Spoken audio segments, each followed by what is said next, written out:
In our effort to join together as an industry in times of need, we also have joined forces in advocacy.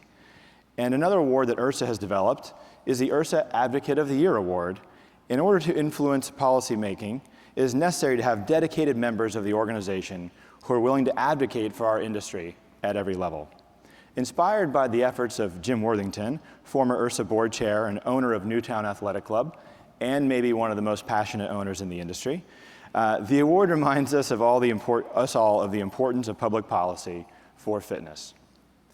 This year's recipient of the award is Gale Landers, CEO of Fitness Formula Clubs.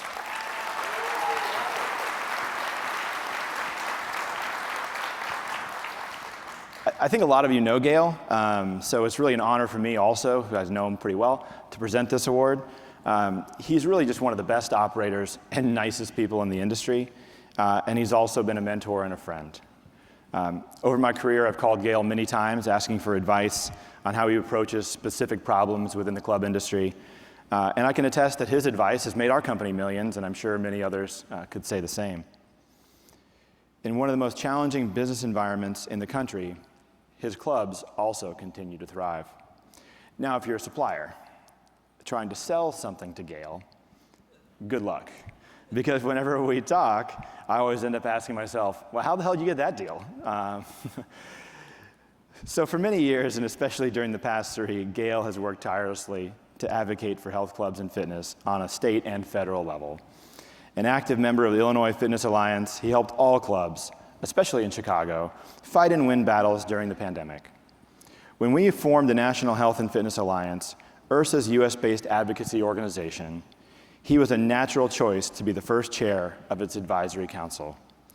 Gale gives freely of his time and has also generously contributed financially to grow, promote, and protect our industry on behalf of us all. This year's Advocate of the Year Award goes to Gale Landers, and in honor of this award, we're presenting Gale with a flag which flew recently over the Capitol Dome. So Gale, will you please join me on stage?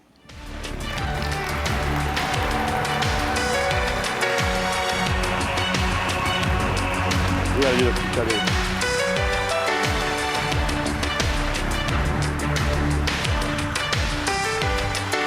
get him, buddy.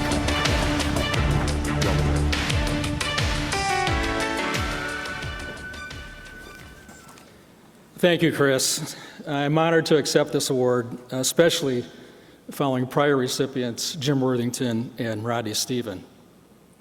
And Chris, congratulations to you and the IHRSA Board for leading our trade association through some very rough waters the past couple years, and for finding and hiring Liz Clark, our CEO. I've been in the hallways of Capitol Hill with Liz, and she is a real pro. Can we give a hand to the IHRSA Board and Liz?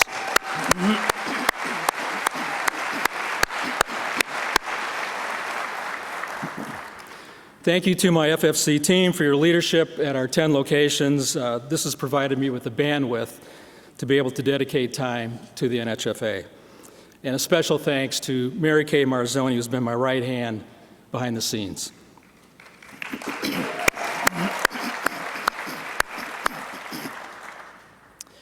And very importantly, I want to thank my colleagues who make up the NHFA Advisory Council. These people are a brilliant bunch, incredibly dedicated. They're strategic thinkers and doers. They're feisty, and they have a lot of fun. And for all of that, team members of the NHFA, I thank you. And to the many people who are out there around the globe, thank you for your advocacy here in the US and nations across the planet. It has not gone unnoticed that many state and advisory alliances have been formed to promote and protect the greatest industry in the world. So thank you very much. Thank you.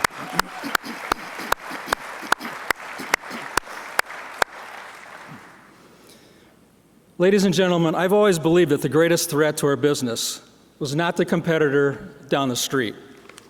Rather, it's the threat of ongoing operating costs created by government intervention. And we have all had a front row seat at that movie, haven't we? Produced by COVID-19 and directed by government.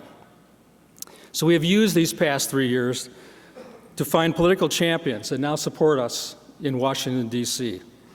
We now have a voice at the table, and we have laid the foundation for an advocacy powerhouse for our industry. So you may be asking yourself, okay, what can I personally do? Let me give you 3 quick ideas. Number 1, everything in life, as we all know, is built on relationships. I encourage you to get and know your local representatives before you need their help. Invite them to your facility. This is an easy, time-efficient step towards the ROI of return on involvement, which will accrue to your ROI of return on investment. Number 2, consider being a representative for Project 435. This is a grassroots effort by the NHFA to secure fitness industry representation in every one of our 435 congressional districts across the United States.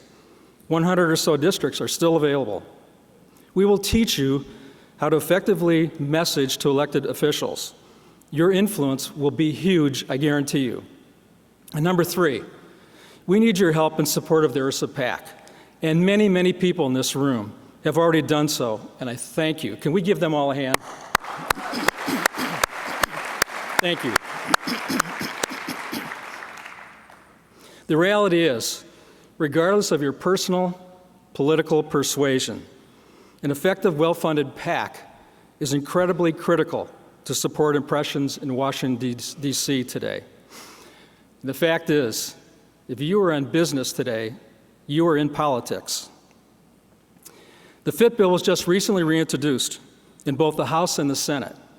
Ladies and gentlemen, this is the year we are going to get it passed so that millions of Americans can use their HSAs and FSAs to support a healthy care lifestyle, not just for sick care.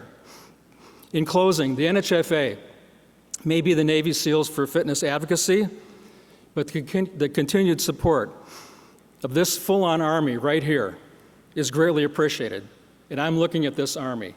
Thank you, everyone. Appreciate your support. Let's go get them. Have a great continued convention. All the best.